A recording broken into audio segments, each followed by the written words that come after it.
Living Waters presents The Way of the Master, Milan. Someone once burst in my office and said, "You know that new convert? She's having an abortion today." I said, "What time?" They said, 1 o'clock. It was 11 o'clock, so I jumped in my car, drove into the heart of our city, all the while praying that God would give me wisdom, the words to talk this woman out of this terrible thing.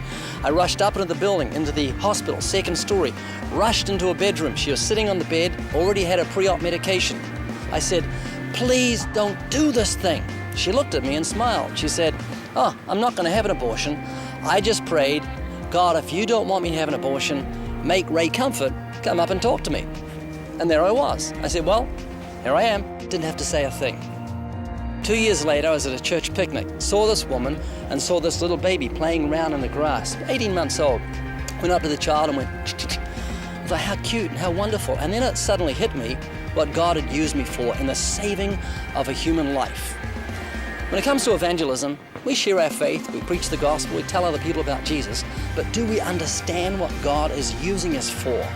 Perhaps we won't fully understand until the day we stand before God and Jesus, as the great shepherd, stands up and separates the sheep from the goats, and we see someone that we gave a tract to, that we witnessed to, that we telephoned or sent an email to, separated into everlasting life. Perhaps then, and only then, we'll fully comprehend what God is using us for. But the Bible says, "Let him know. He that converts a sinner from the error of his ways shall save a soul from death and hide a multitude of sins."